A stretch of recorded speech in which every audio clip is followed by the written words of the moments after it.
Namo tassa bhagavato arahato samma sambuddhassa.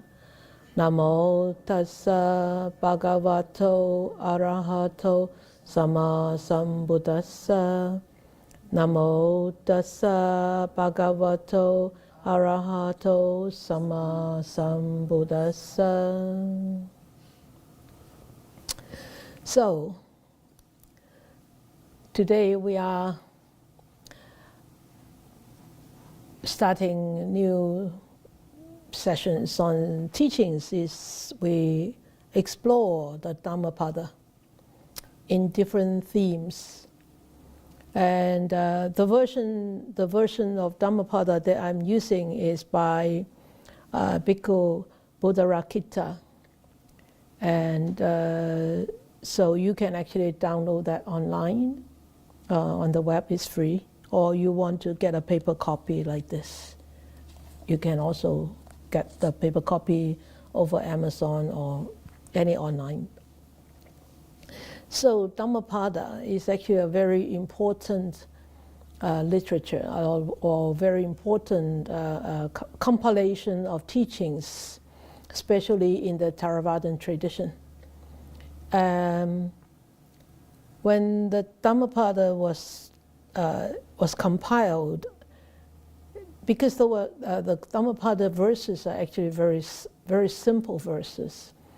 So in this book there is really no. They do have some index,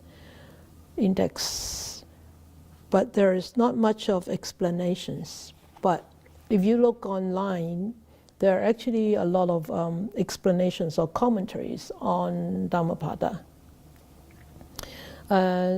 Since I have actually taught the whole Dhammapada many years ago, 10 years ago in English, so we are not going to actually go verse by verse. That's why I said exploring the Dhammapada in different themes, in different chapters. So in the Dhammapada, you can actually see there are 26 chapters and 423 verses using the Theravadan tradition, the southern tradition. But in the northern tradition, that means in the Chinese Mahayana tradition, it's actually quite different. So but I'm using the southern tradition, the Theravadan tradition, which inside there are 26 chapters and 423 verses. And but some of the verses are all compiled or can all be studied together, understand together. And so in the whole Dhammapada, among the 423 verses, there are actually over about 300 stories. Okay, 300 stories. Some of the stories are actually very commonly known and commonly used in teachings. For example, Angulamala story, or example, Kotami, the woman whose son has died, and the Buddha asked her to go out for a sesame seed, to go out to get a sesame seed. Those are very, very commonly known stories and very commonly used stories. But each verse in the Dhammapada, even though how simple they are, it seems to be, actually carries a very, very deep meaning. And the Dhammapada, if you don't study anything else, I just want to study the Dhammapada, it's definitely enough. It's definitely sufficient. It's actually more than sufficient if you can actually put the Dhammapada, the theories of Dhammapada, into practice, into the daily lives. Not just looking at it from a literal point of view, but actually from a practical point of view, from a practitioner point of view. This is way, way over. It's way, way sufficient. It's more than sufficient. And so that's why I always recommend students or friends to really keep a copy of Dhammapada close wherever they are, and constantly use it as a reference to help themselves overcoming difficulties when they experience in the life with themselves or with the outside world or with people or with relationships or whatever, and just use the Dhammapada to help themselves to overcome those obstacles and to return back to this present moment and start anew. So I could say the Dhammapada is actually among the Buddhist world and among non-Buddhist world is one of the very well-known sutta. I could actually compare the Dhammapada to the Heart Sutra. The Dhammapada being in the Theravadan tradition, but the Heart Sutra being in the Mahayana tradition, and even non-Buddhists are very familiar, very fond of Heart Sutra. So I could, it's so that's how common and that's how well known Dhammapada is. So, as I told you last time, the Dhammapada, what's it meant by pada? Pada means the footprints, right? The footprints of Dhamma. And of course, the footprints is actually footprints of the Buddha, or the footprints of Buddha walking on the Dhamma path. So, in the Dhammapada, you see all these verses. Actually, those verses actually correspond to a certain particular life situation that the Buddha is in, or his students were in, and then they came back to ask the Buddha what happens and why, and whatever. And the Buddha actually teach in this way, give them the verses, taught them in verses. And of course, in the Dhammapada, this is a very common question from many people, is you can see is, once the bhikkhus heard what the Buddha said, they attained enlightenment. They attained sotapanna, they attained arahat, and all that. And a lot of people have doubts about that. Why would in the old days when the Buddha taught this, and why would people become so enlightened so easily? You think it's easy because you're just reading the stories, but you don't know how much work these people have put in through eons of life, and then they come to a place where all these merits and virtues were ripened at the time of right kind of ripeness. And so that's why when the Buddha gave them this shot, it's just hit it right there. So it's not that easy as you think. It is actually way more difficult, and there were way much work that these people have done. It's not what we perceive is so simple and straightforward. Okay, so. At least, but this is a start for all of us, right? What kind of themes are we going to look at? I have made out a few themes. Maybe I will change it along. So the first one is human life is rare and precious. And the second theme coming along is self-control. And the third one coming along will be, third one. Oh, I can't see it. Cause and effect, like karma. And then happiness. And happiness, we could actually look at it from happiness of this life or happiness of future lives. So good friends, self-reliance, and follow the Dhamma. These are the few themes that I may touch on, but I may change along the way. But definitely, today we are going to look at this. The first one is human life is rare and precious. When I talk about human life, we always think of ourselves. Right away we think of ourselves, our human life. But whose human life do you think is the most precious and the most rare? And the rarest? Or rarest or most rare? Most rare, yeah, R-A-R-E, right? 3, yeah. So whose life is the most rare and most precious? I was going to say the person who encounters Dharma. Okay.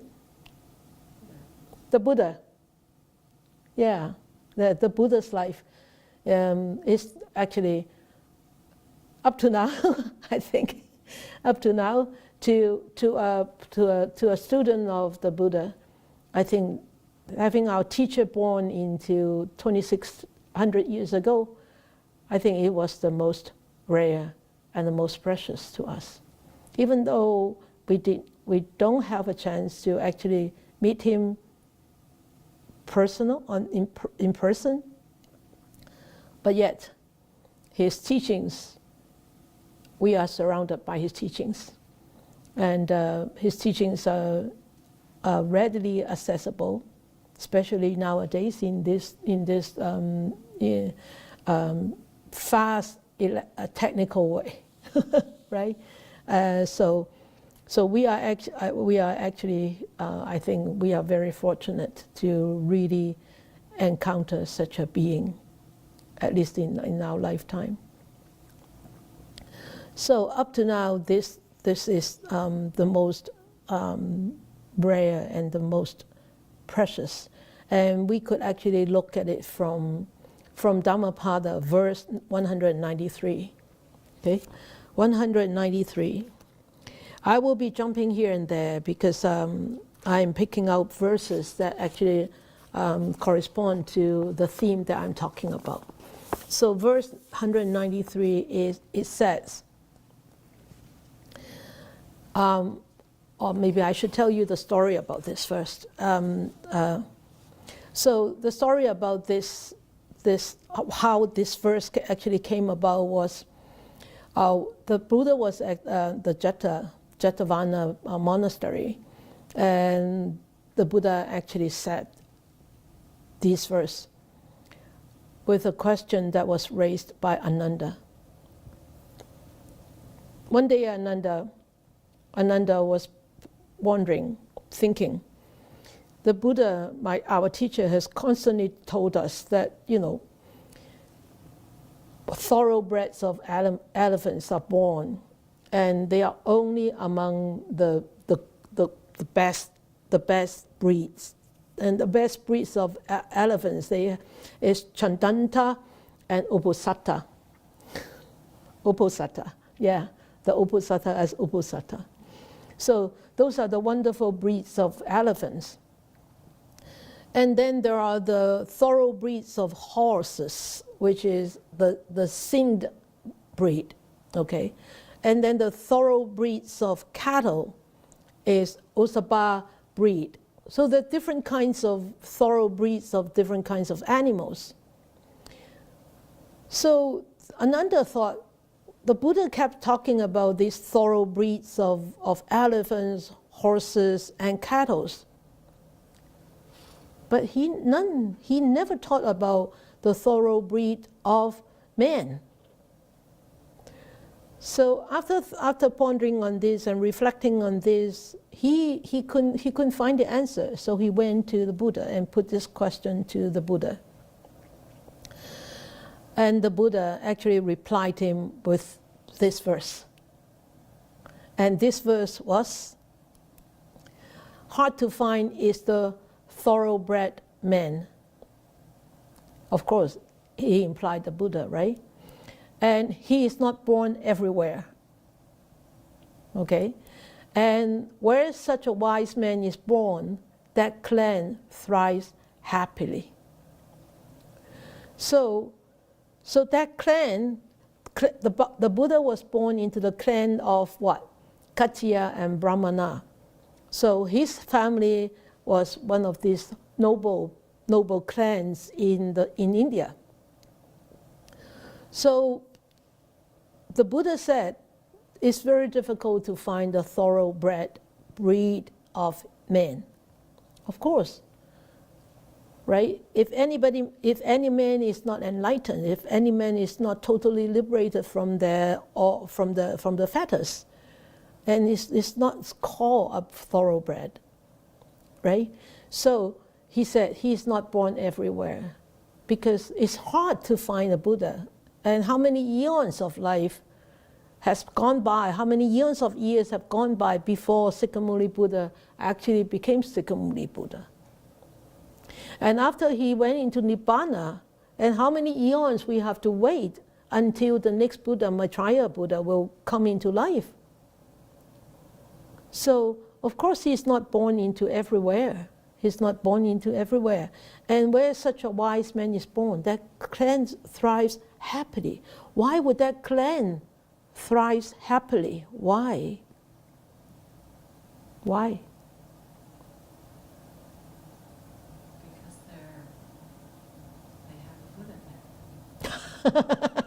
Because they have a Buddha there. That is a very good answer to a question. Why would a Buddha born be, that clan would thrive so happily? Why?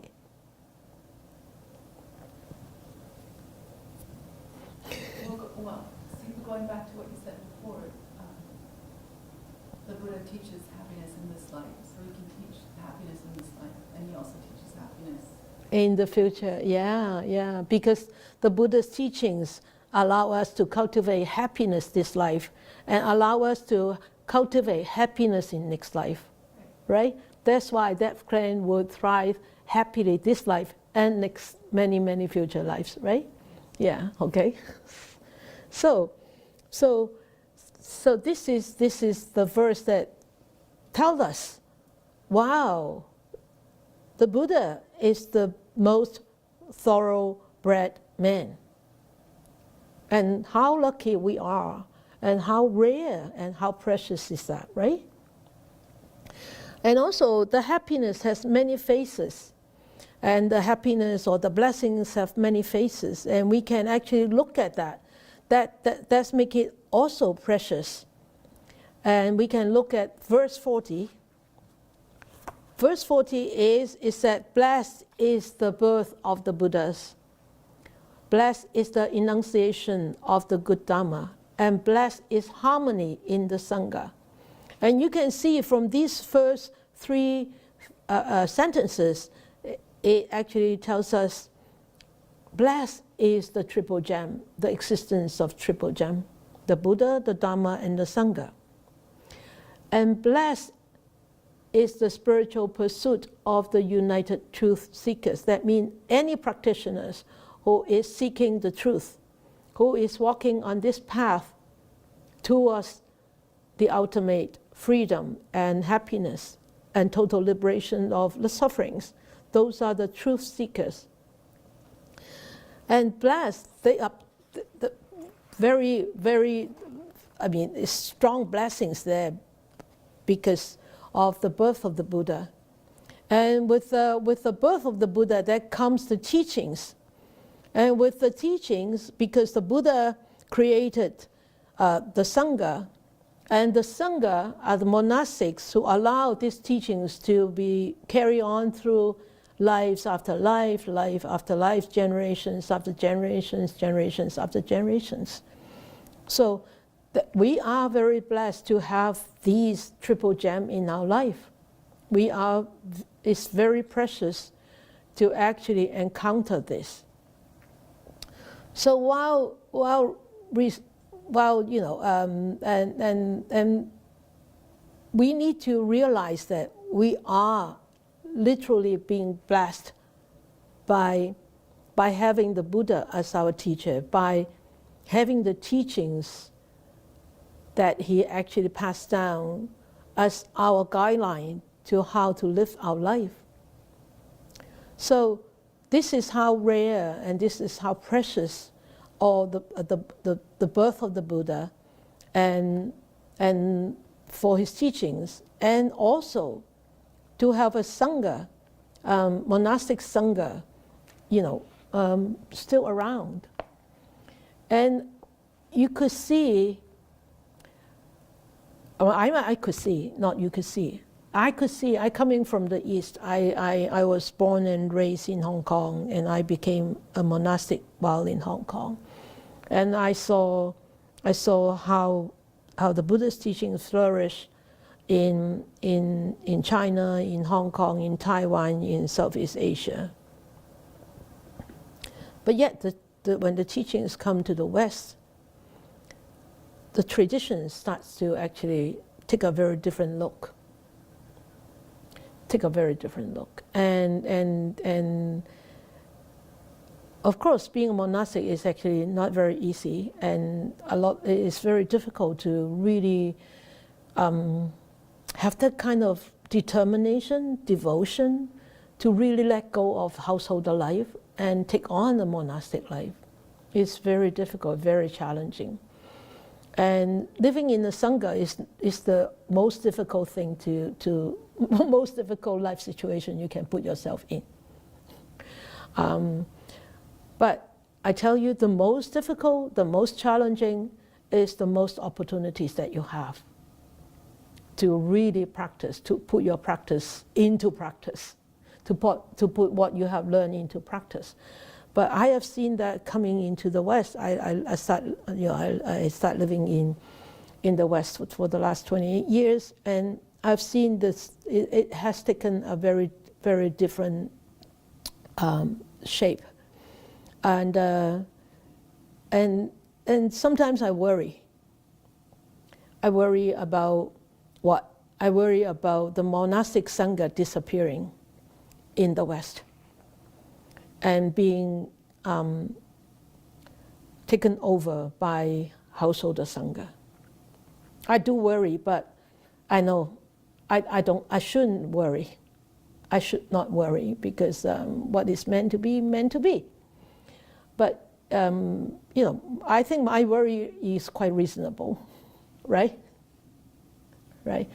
But of course, I hope that it won't happen. I hope that, there are more and more people would actually devote themselves to take on a monastic life, so that the Sangha, the monastic Sangha will continue to thrive, to flourish in the West. So this is what the arising of a Buddha, the opportunity to hear the teaching, and the harmony among the bhikkhus or the bhikkhunis.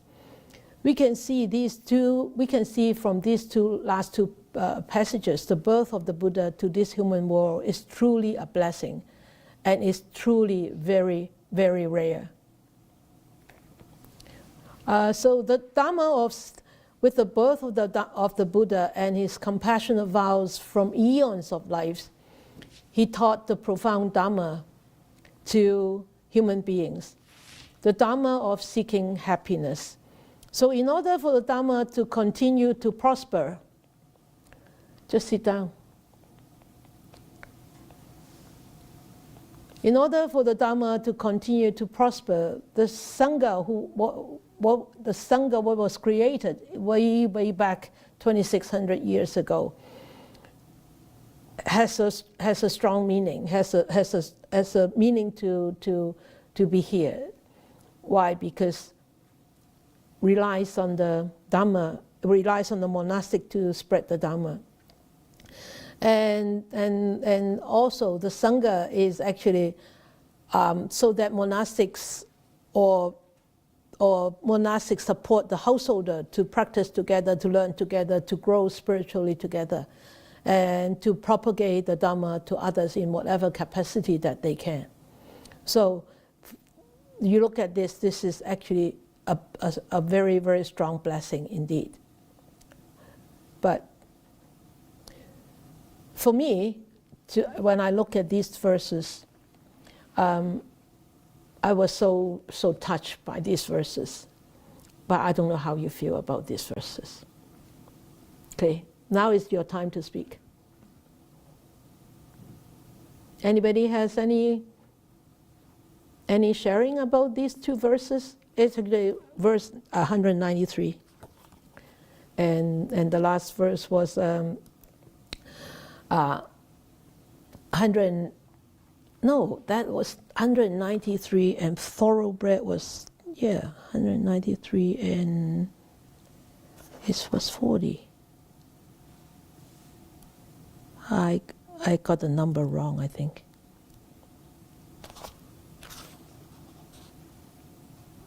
Yeah, 182, I think. Yes, 182 and 193. This one is 182. No, 193. This is 193, and this is 100. No, 182 is the, 182 is the arising. Oh, I typed it wrong. Darn. Never mind. Sorry, this is 182? No. Blessed is the birth of the Buddha. Blessed is the enunciation of the good Dharma. Yeah. It's 194. 194. Yeah. Yes, 194. Sorry. 194 for replacing verse 40. Okay. So, anybody has any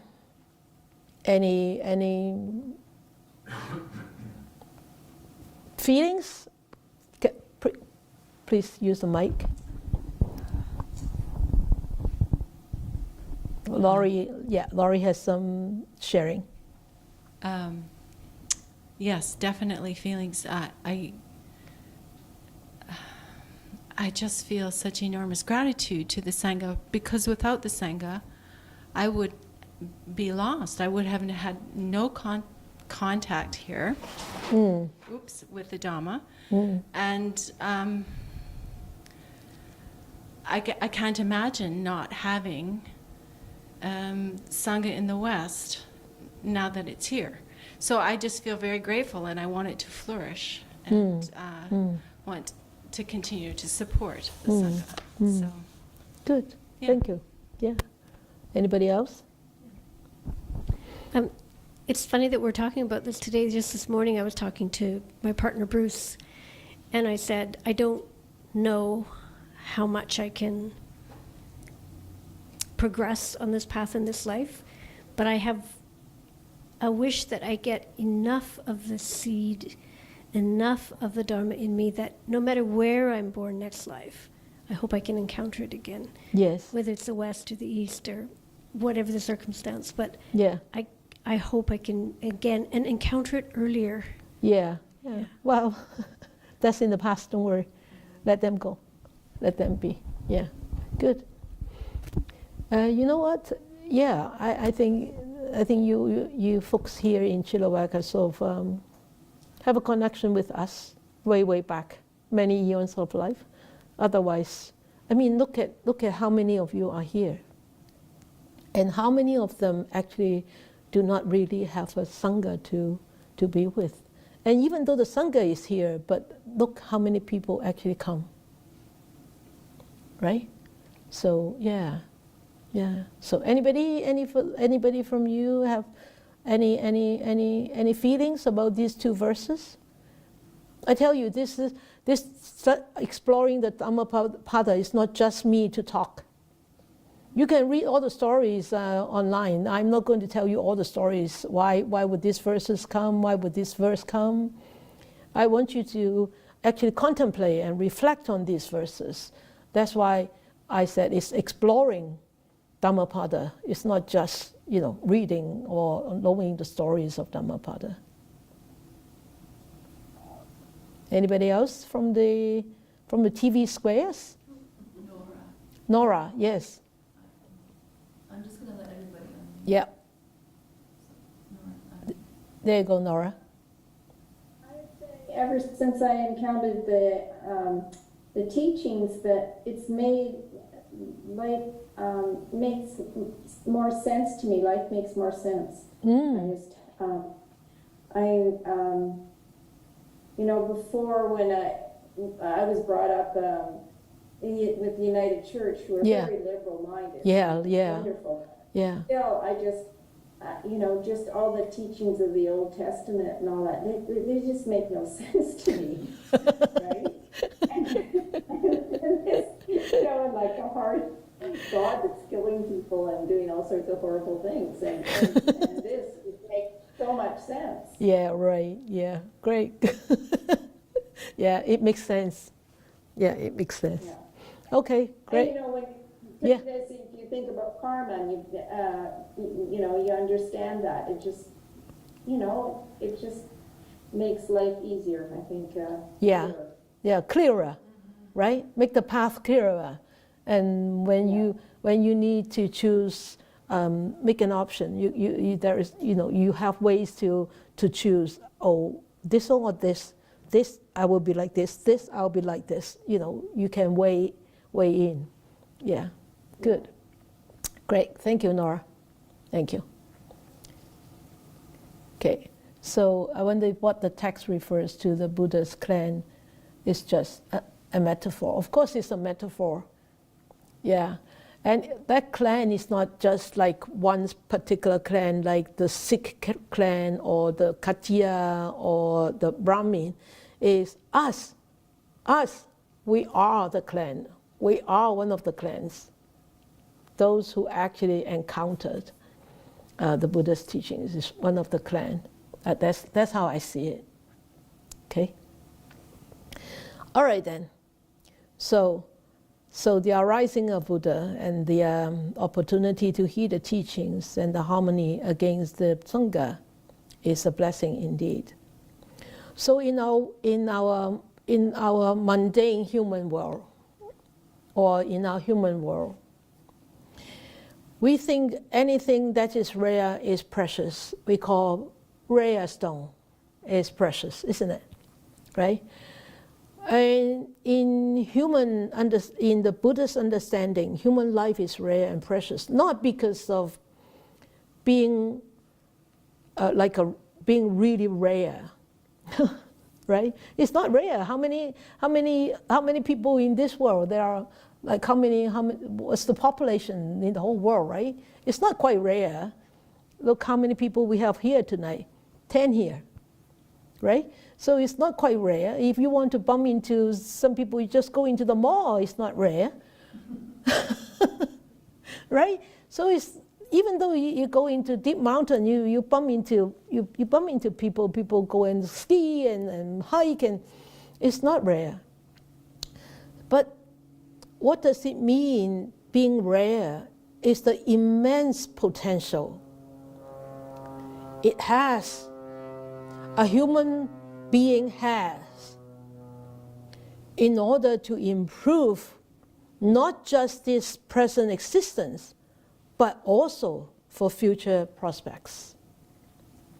The potential, that potential is rare. So, in the Theravadan tradition, of course, they are seeking for the fruition in all those attainment stages. But in the Mahayana tradition, it's talking about the Bodhisattva path, the Posatto. So, in either of these traditions, it has a very strong emphasis on cultivating paramis, right? So in the Theravada tradition, it's 10 paramis, and in the Mahayana tradition, is the 6 paramis. It doesn't matter whether it's 10 or 6; it really doesn't matter. It's really what matters is the cultivation, the development, the perfection of paramis. So, if we practice this lifetime in the Theravada tradition, we wish that in the next lifetime our seeds will ripen and we continue walking on this path of fruition. Or in the Mahayana tradition is we vow to bring peace and harmony and compassion and loving kindness to all beings. Because we think that all beings have the same Buddha nature as we do. And that is the Bodhisattva. And we want to help the suffering beings to be liberated from, alleviated from their own suffering. That's the Bodhisattva path. And it's life after life, life after life. Okay, that means in the future you want to be a Bodhisattva too, not just to attain your own attainment. Okay, so we look at this in 182. Oh, darn, I think I got all the verses number wrong. Okay, so there is this Naga king and his daughter. I think you probably have heard about that before. And this Naga king, and another Naga king was one lifetime, he was a human. He was a bhikkhu, but because he wasn't very smart, and he makes mistakes when he was a bhikkhu. It was not really a really strong mistake, but he broke a blade of grass while he was traveling on a boat. And he constantly bashed himself with this mistake. When he died, he became a naga, you can call it a dragon. And then throughout his many lives as a naga, he wanted to encounter the Buddha, but he didn't have the chance. And because he was a naga, and in all these stories, they always say that all these naga and whatever, they have supernatural powers. And this naga had a daughter, beautiful woman. And because the Naga king wanted to meet the Buddha again so that he could actually seek penitence, or he could actually ask for teachings from the Buddha so he could be free from being a Naga. So he wanted to find the Buddha, so he used his daughter. His daughter was very beautiful. And once a month, his daughter would come out and say, ask a few questions. And the Naga king promised anybody who could answer these 4 questions, he would allow his daughter to marry that person. And so one day there was this young man called Uttara. Uttara was walking towards this venue where this daughter was, where this woman was, and he wanted to give some answers. He wanted to marry this beautiful woman, Naga's daughter. But at that time, the Buddha actually, in his meditative state, he saw this young man was ripened enough in virtues, merits to receive his teachings. So he appeared in front of Uttara and taught Uttara the teachings. And Uttara, right there, he attained the first fruition, Sotapanna. And then, but Uttara was on the way, so the Buddha said, yes, you should go, you should keep going to meet this woman. But you will actually encounter these 4 questions. When you encounter these 4 questions, and you really should answer in this way. So what kind of questions? The first question is, who is a ruler? So the woman put that question to Uttara. So tell me, who is the ruler? And Uttara said, those who could control their senses, the 6 senses, is a ruler. Ruler, not ruling the outside, but ruling the inside, our own senses. So that's why with meditation, we learn being mindful. Being mindful of all these senses coming in through our sense doors, and not reacting with craving or anger or ignorance. Ignorance, that means you are sort of misty and hazy. You don't know what kind of what kind of sensations are coming in, what kind of smell, what kind of, you just sort of like blank and foggy. Or you react blindly. Okay, so who is this ruler? That means somebody who can actually rule over their own senses.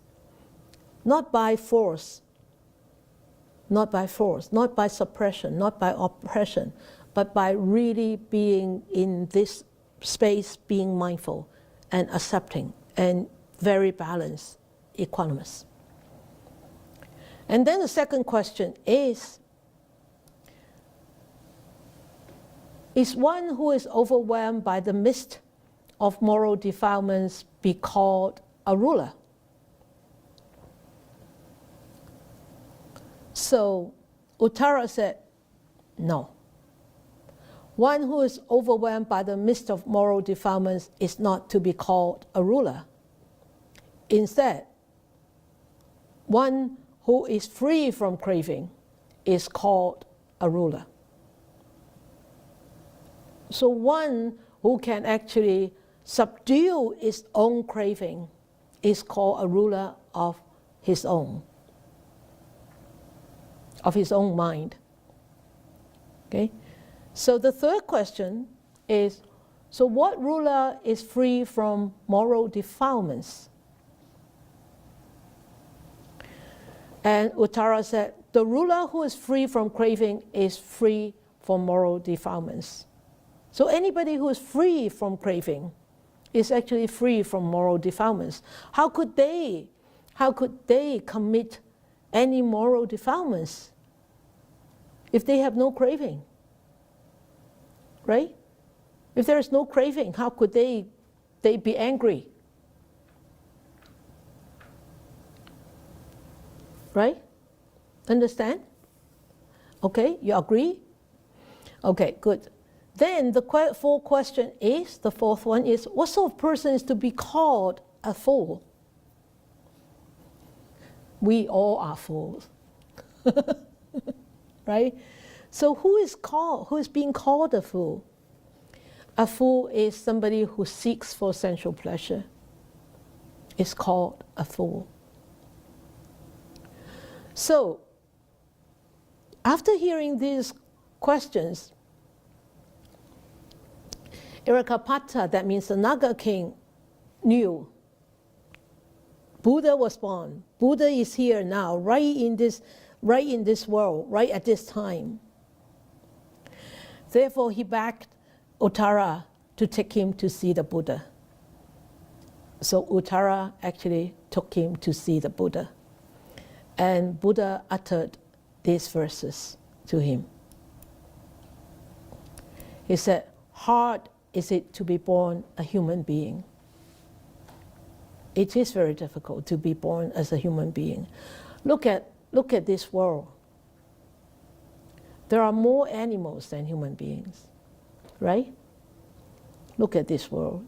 So it is difficult to be born as a human being. And hard is it, the life of mortals, really. We all have to die. We all have to die.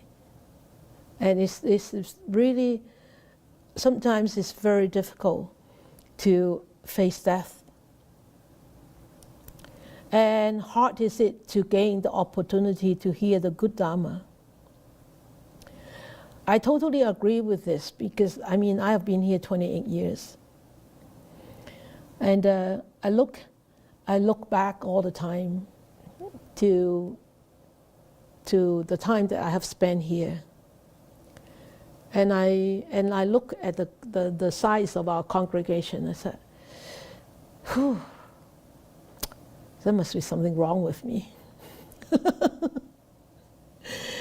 Or, I'm not doing enough or whatever, that, the congregation is not expanding. Of course, there's this craving in me that this congregation should be expanding. But I think it's really not the time yet for a lot of people in the West to hear the Dhamma. That's why it's not expanding as I wish it would be, you know. But hopefully in the future it would be. Maybe I won't be able to see that, but it's okay. And hard indeed is to encounter the arising of the Buddhas. So you can see it is really material-wise, human beings are able to accumulate wealth very easily. But how can we accumulate wealth that will lead to future happiness? Because when we die, all this wealth will be gone.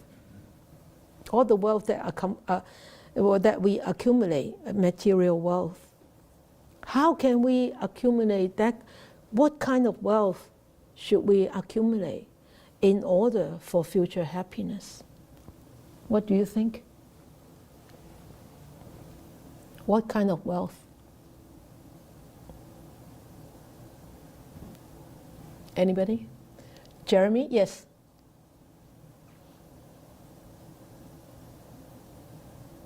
A wealth of karma, living a wholesome life and full of good deeds. Yeah, good. Good deeds, wholesome life, yep. Good deeds, yeah. Claudio too, yep. Okay. Anybody else?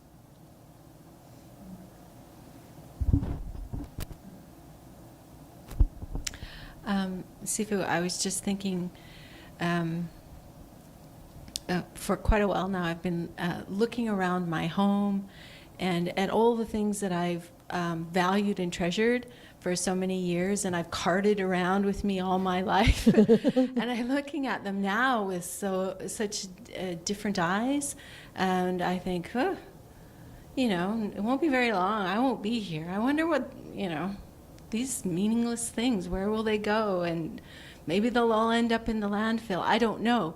But the importance of them is not there anymore, and everything has shifted. So renunciation. Yeah. So it's like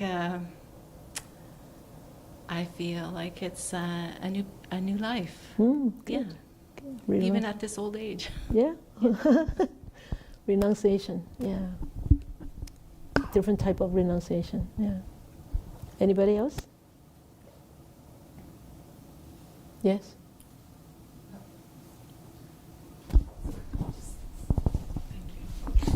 Sorry. Thank you, Sifu. I think the few of us have been actually talking a little bit about this, like about death coming, and how that changes things. And I was talking to my parents, and they have this trailer down in the U.S., and they really enjoy going there. And my dad said, "Oh well, this weekend we have to give it a break, but you know, we're going to go as much as we can while we can." And the way he said it, my heart just sank.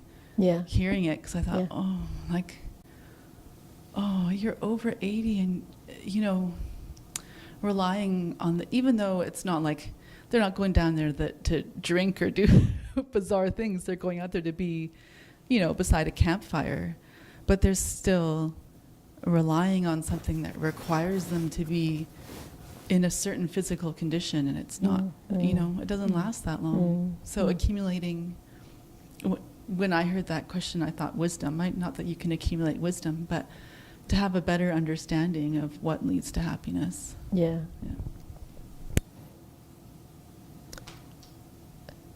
In order to actually accumulate that kind of wealth that you can use in the future lives, of course, renunciation is important. Of course, detachment is important. And one very important, actually, parami is generosity. Generosity. And because the more you give, the more you get. Chinese saying is 捨得. The more you give, the more you get. And of course, we give not because we want to get. If there is an intention of getting things, that's why you give, then you won't get it. But if there is this intention of really developing this potential to be generous, don't misunderstand the word of generosity. It's not just on the mundane sense. It's not just money. It's not just material. Remember, generosity of a smile, generosity of a helping hand, generosity of burying a rabbit, generosity of your time, generosity of your sharing.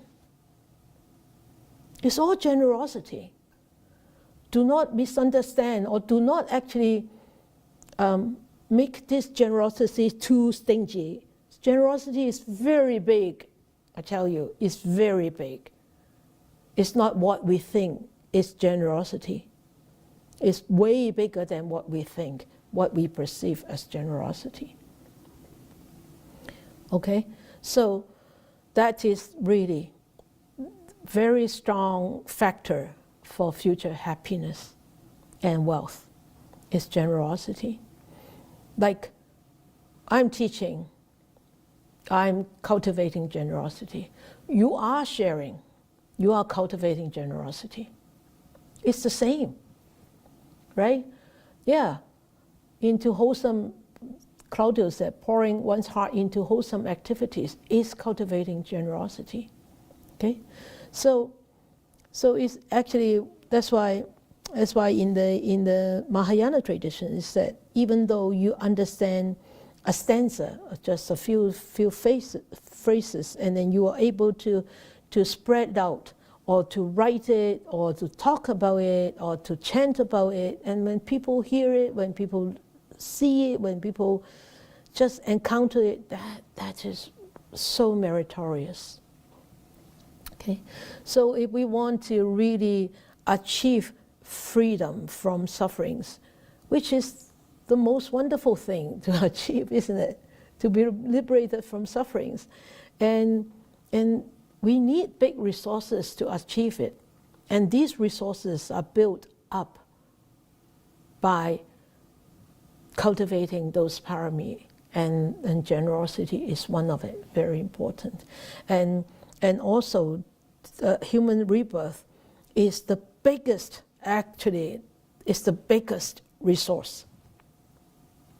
Having a human life is the biggest resource that we can have in order to enable us to achieve that goal of liberation from sufferings, attainment of ultimate freedom and happiness. So we having this human life, we have all this in our human life. But whether we are able to use them is a different story. Okay? So, like, I always look at, the developing worlds. The developing worlds like Africa or some other places. A lot of times they don't have anything. And if you provide them with little things, they're so happy already. They don't have that kind of craving as we living in this world with so much surplus. And so when we're living in this affluent world, we a lot of times we don't treasure. We don't treasure. And like people immigrate from developing world to affluent country, they think, wow, how lucky I am. How lucky that I am to be able to live in an affluent world and to have plenty and to have work. But us, born into an affluent world, we don't treasure it as much as they do. Yeah?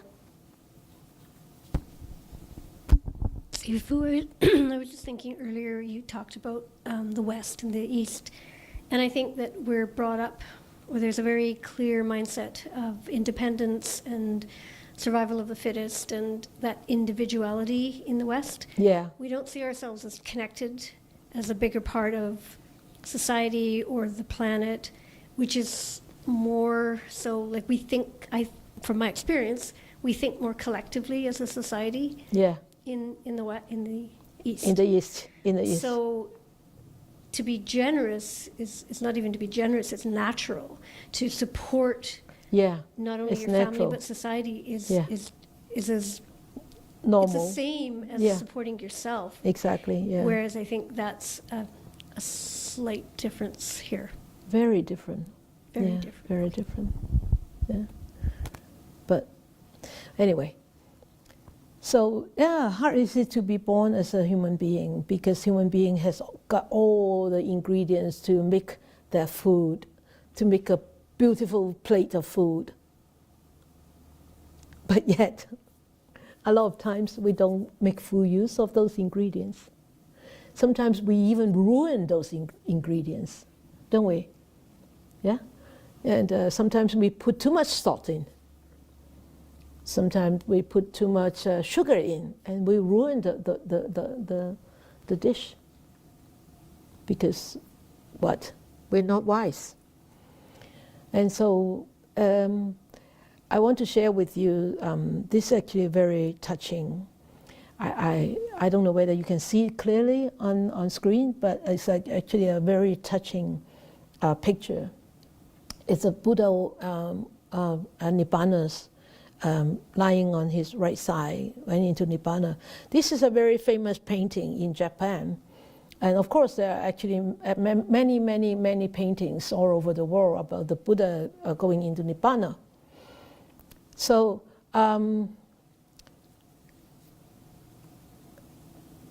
I want you to actually pay attention to this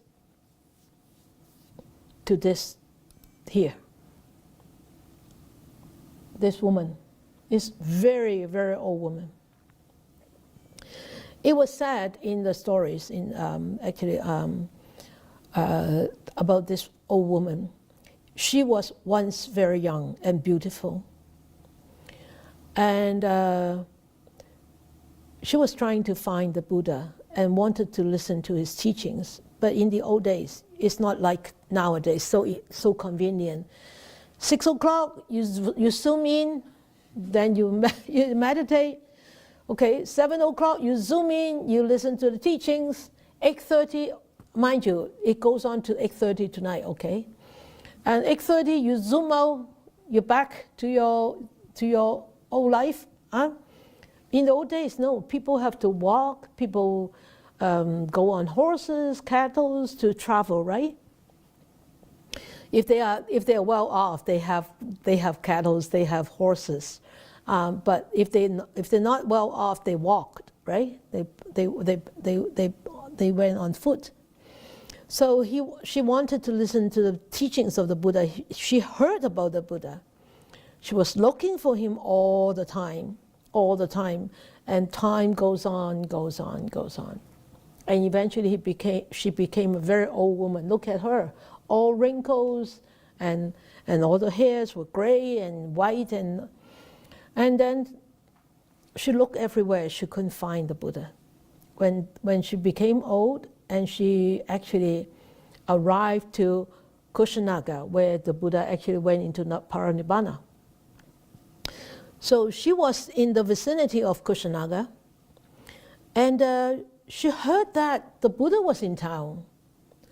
So she was very excited. So she actually walked much faster into town. And so she asked around in town how she can find the Buddha. So people actually pointed her to the forest, but pointed her fingers to the forest, not with joy, not with happiness, but crying and grieving and lamenting. And she was wondering why. So she didn't bother to ask, so she walked very fast. And when she got to the place of the forest where this salad tree were, she saw the Buddha lying down there. And then She saw people crying and weeping and beating themselves and throwing themselves on the ground and screaming at everything. It was like a horrendous picture of grief there. And so she walked up. She walked up to the platform where the Buddha was lying, and she walked up to the feet. And that time, people told her that the Buddha has gone into Parinibbana. The Buddha has passed. And she realized, I spent the whole life looking for the Buddha, wanting to encounter his teachings. And now when I managed to find him, he went into Nibbana. She was all broken. She was broken heart. And she cried and cried and cried and cried and non-stop crying. She broke down and cried. Why did she cry? Because when she was young, she never had the opportunity to listen to the Buddha's teaching. Now, when she got so old, at last, she actually came into contact with the Buddha. But yet, there was no more opportunity to hear him taught.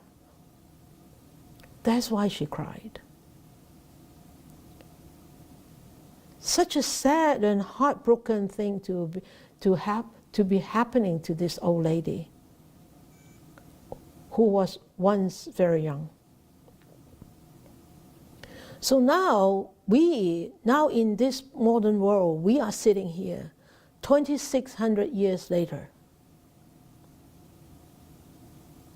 You and me did not have any chance to encounter the Buddha in person. But yet, we had the blessings of encountering his teachings. This old lady did not have. So aren't we lucky? And because we are human beings, we are able to understand. And we are able to practice his teachings. But whether we are able to use his teachings to change our future life is a different story. So you can see encountering the Buddha is very hard. Able to listen to the Dharma is not as easy. But we have it now. Right? Aren't we fortunate? Isn't our human life precious and rare too, in that sense? Right? What do you think? What do you think? Anybody? Nobody? Huh? Jeremy? Yeah? I have a question, Sifu, about this. And I know it's kind of in a retrospect, like looking back on something, but would that old woman have been better served to have tried to be giving and generous and living wholesomely, or striving to encounter the words of the Buddha? Of course. Like she's of course. Well, of course. I mean, I'm telling you this story so that you can reflect upon yourself, about yourself, about your own encountership with the Buddha's teaching. Right? You can always argue, oh, she doesn't have the virtues, she did not have enough merits. It's not important whether she had enough merits or not. It's important to understand the story so that we can actually contemplate about our own life, our own encountership with the Buddha's teachings, our own blessings. right? Yeah. No, thank you very much, Steve. Yeah, that is how, I mean, yeah, this is the teachings it's about. So at least in this lifetime, we are not born as a cat, as a dog, as a bunny, as a fish, as a snake, right? As a turtle. We are born as a human being. We are able to study. We are able to read. We are able to understand. We are able to analyze. We are able to investigate. And we are able to put effort in. And most very important is we are able to practice so that we know we can change and we can correct ourselves. No matter how much you learn, if you are not able to correct and change yourself, that's nonsense. That's useless. It's useless.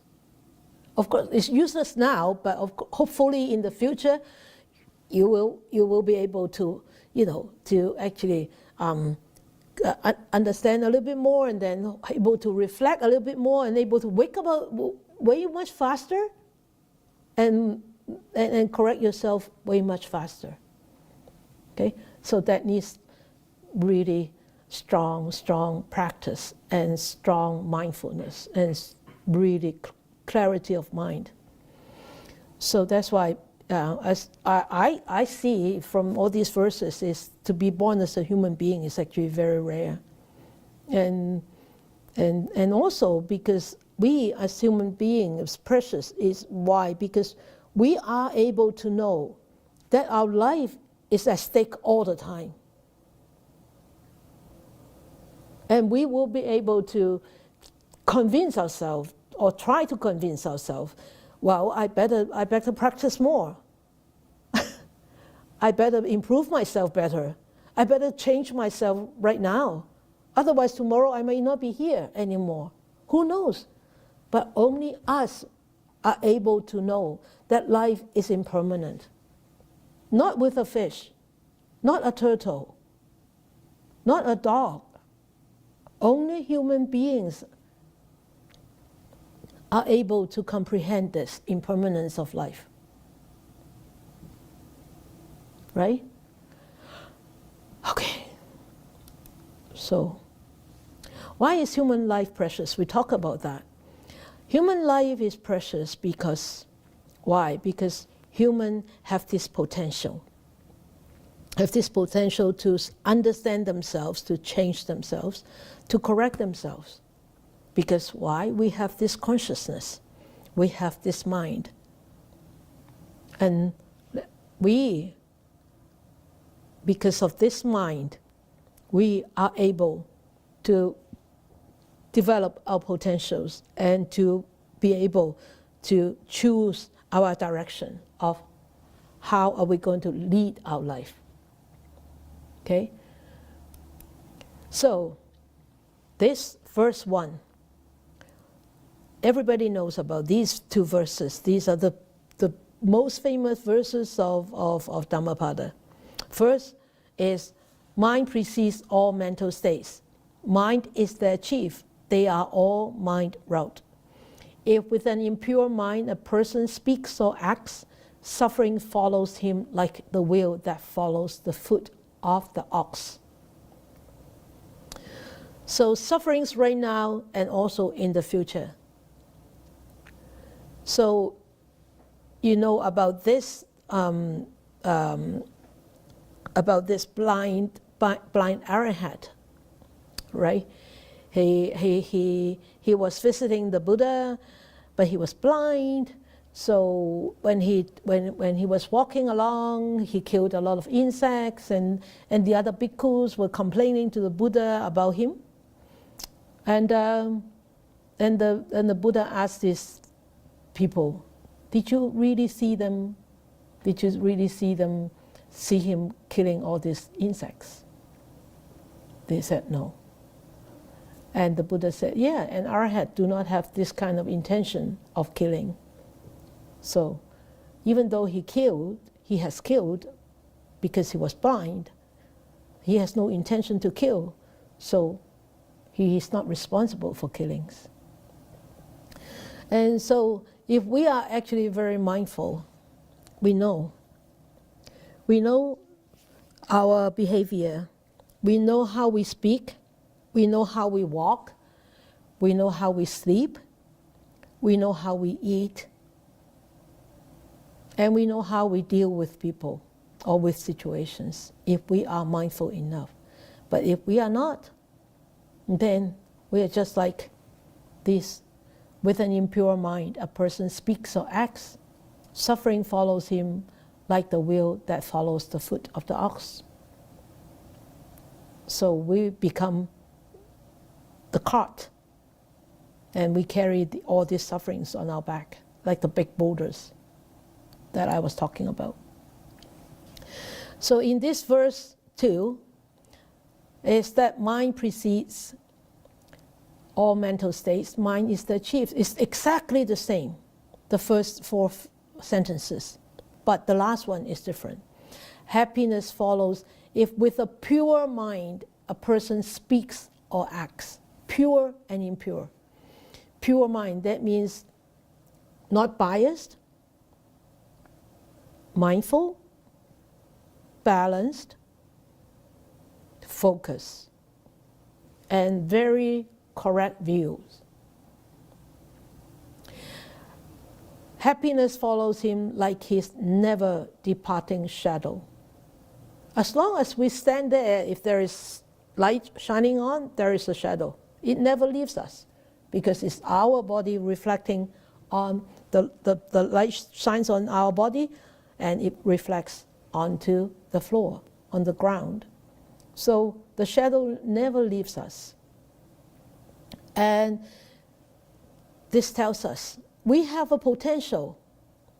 We have all the ingredients to cultivate happiness. But do we do that? A lot of times we forget. We mix the wrong ingredients, right? Cook the wrong dish. Yeah, make the wrong muffins or cookies. Putting the wrong ingredients, so the muffins are not muffins. The cookies are not cookies. It's different. So the Buddha wanted us to know that the mind really actually is very, very important. And human beings, having a human life is so precious because we have this mind, human mind. Not for anything else, but for developing the potential to bring happiness to our oneself, to others, in this very life, in the future lives. And because of this, the Buddha always tells us we need to rely on ourselves. And only human beings can really capable to do this, to rely on ourselves. He said, make an island for yourself. For yourself. The island is wholesome deeds. For a dog, it doesn't know which is wholesome, which is unwholesome. Everything comes because he is a dog. Like we constantly telling Goldie, you don't chase the meow, the cats, right? She doesn't listen, she doesn't understand because she is a dog. And a dog is not accustomed, Goldie is not accustomed to see cats, to see meow here. So whenever she sees a meow, she would run and try to catch the meow, or the bunny, or the crows, or the birds, whatever, because she's a dog. No matter how many sermons I keep telling her, Goldie, you should not do this because this is Po Lam and there's no killing in here. You better behave, blah, blah, blah, blah, blah. And she just looked at me with very innocent eyes. She said, Sifu, what are you talking about? I don't understand. Right?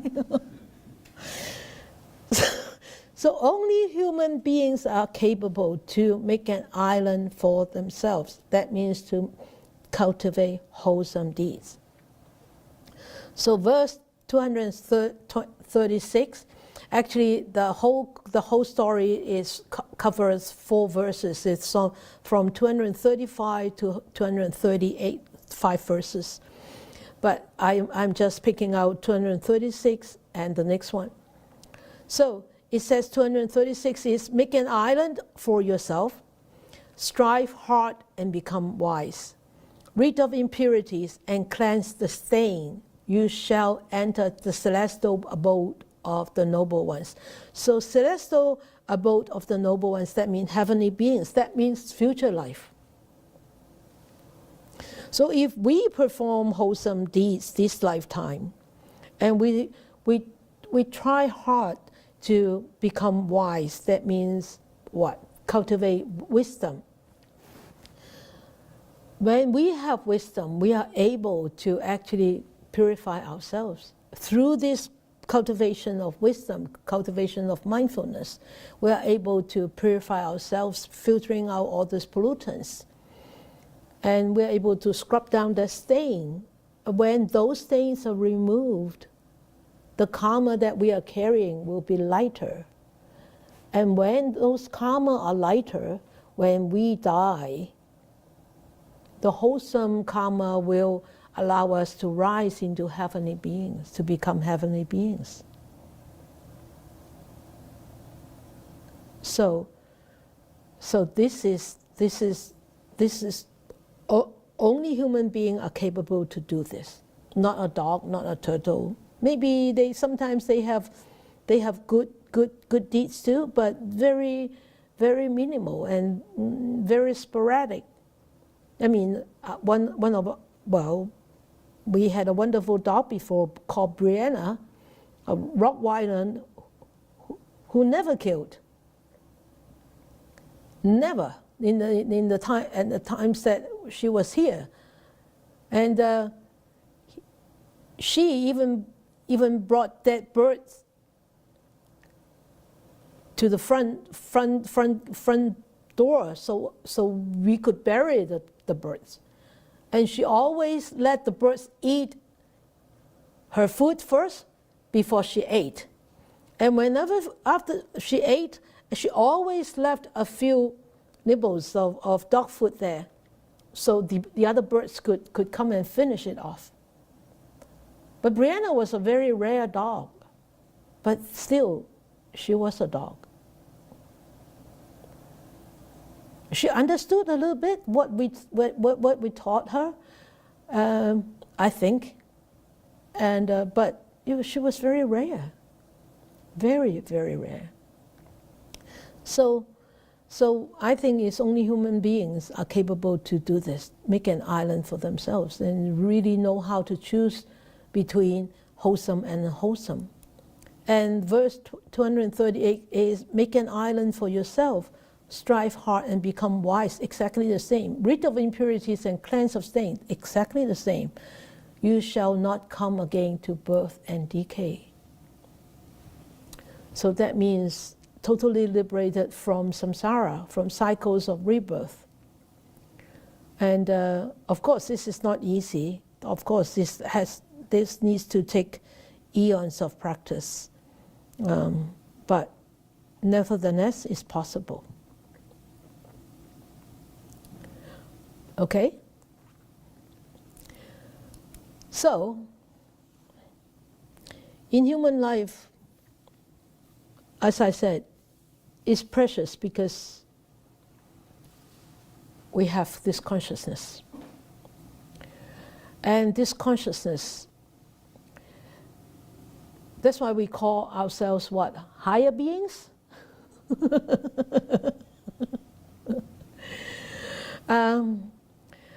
But at least we have this consciousness. And when we could really utilize this consciousness to change our life and to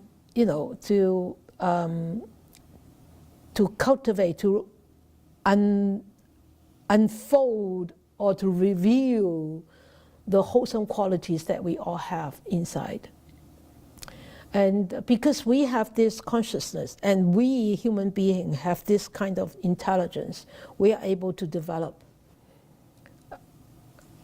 an ability to reason, to investigate, to discriminate, and and then develop this capacity to actually to practice or to perceive or to receive, to perceive a divinity and spirituality.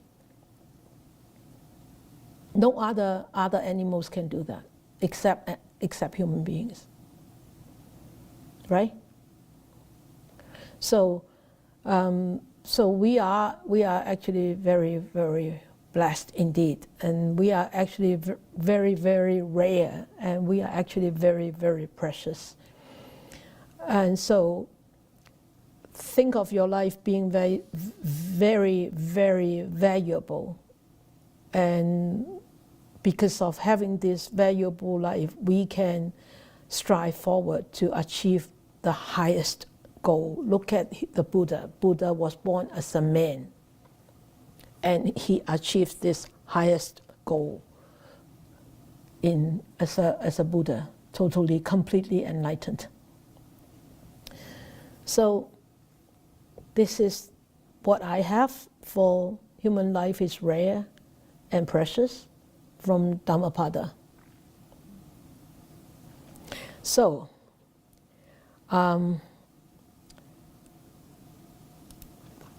so what do you think?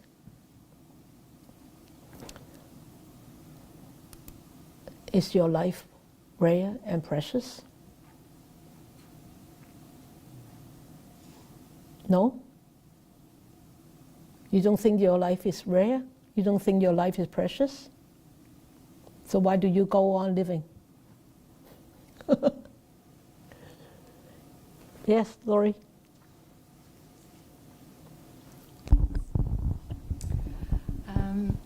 Sifu, when I first started coming to Po Lam, That was 6 years ago? 7? 8. 8 already, Yeah. wow.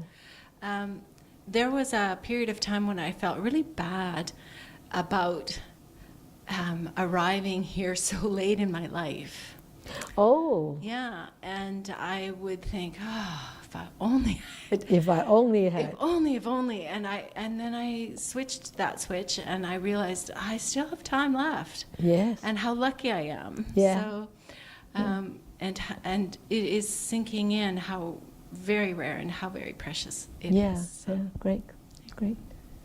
Anybody else? How come you all are so quiet? Because you are in the TV? Okay, Fong King.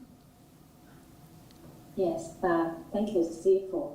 I'm so grateful that Sifu is always repeating and repeating, telling us. So boring. Repeating all the time.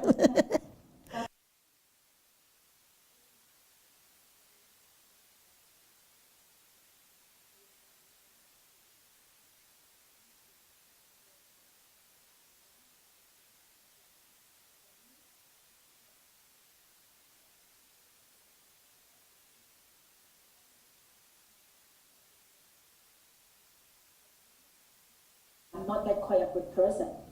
Because I think from the teaching of the Buddha, in this way, at least my own life is progressing. I see myself more, and I feel I'm very lucky that we can hear Sifu's teaching here online. Because this morning you compared the teaching in the East and the West. For me, my feeling is that in Hong Kong, we are very blessed because there seems to be so many opportunities for Yes. us to learn Buddhism. Yeah, So many centers. yeah. But in my experience, actually, I didn't learn much. I didn't learn well because there's too much. Ah, it's too many, too much, yeah. Yeah, so in a way, it's hard to focus, and secondly, it's easy to be lazy because it's always there. Yeah. It's so convenient. Yeah. So I bet, well, anytime I feel happy or I feel I'm available, I could go to the center, or now I could even Zoom online. Even in Hong Kong, there's so many Zooms, okay? Yeah. But that's made me feel, then when compared with all these well, our Yes, all we learning, then you are lucky because in Chinese saying there's a honor and say you honor. we all die in our comfort zone. Yeah. So I feel I'm lucky that I have the chance to join this group. It made me reflect on don't take it for granted. Yes. And actually it's not that easy to learn the teaching of the Buddha, especially in a real deeper way. I really love this Dhammapada. Yeah, Dhammapada. The first signs I look at it, they look so simple. Yes. Like in black and white. Yeah. The word, even the wording, the Chinese wording is simple Yeah. and seems easy to understand. Yeah. All right. But I'm so thankful that Sifu leads us to explore the deeper meaning of the Buddha. And from deep learning, I feel that they are more down to the earth. Yes. Yes. Yes. Down to the earth. Good. Forgive me, because I think I at the beginning I learned some other courses, Yeah. other sutra, but maybe they are too big for me. Like emptiness or what they are, or even holy. It seems too big. I know they are wisdom, but I can hardly grasp it. But with sutra, every sutra, I feel that it teaches me something really down to earth, and it's something that I can do and I should do, and I feel that I'm not that fear of death anymore, because I know that with this I accumulate my wisdom. Yeah. I'm so and on the other hand, I'm so ashamed that actually I'm so lazy in practice. Really, I'm so lazy in practice. I don't have the determination. And I'm so ignorant, especially in what so was Meditation. a meditation. So Yeah. in meditation, I see I'm so covered with ignorance, so many illusions. But at least I gain an understanding that Yeah. I see the path. Yeah. I know that I gain wisdom. Yeah. Each Yeah. time, Yeah. tiny. At least I do well in this present life, then I don't have to be scared of my Okay. Good. life. Okay. Good. Thank you. Yeah. Thank you. Thank you. So yeah. So I put out the second question too. So you have already said that. Any plan to make it better? Any plan to make your life better? Is your life rare and precious, and any plan to make it better? So Tisa or Mali? Actually, I was going to go back to, nice to see you, Sifu. Yeah. Very nice to see you. It's going to go back to the opportunity to learn good teachings. Is rare. And I'm just grateful that you have given us that opportunity. That's what I was going to say. Oh. Thank you so much. So we are blessed. Yes, thank you, thank you. So wonderful indeed it is to subdue the mind, so difficult to subdue, ever swift and wandering whatever it desires. A tame mind brings happiness. That's Claudio, 35. Thank you, Claudio. So yeah, so these are the two questions that I put to you. Maybe you could actually reflect upon yourself. Is your life rare and precious? And how rare, how precious? And how much you actually treasure it? And by that, you have any other plan? Any plan to make it better? That means make it more precious? You have any plan? Not just plan,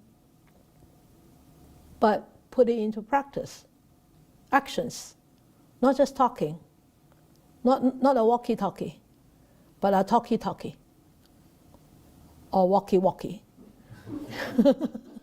but not a walkie-talkie. Only know how to talk, but you need to walk. So walkie-talkie, talkie-walkie, or walkie-walkie, talkie-talkie. So you need to walk. You really need to put it into actions. So that's the most important.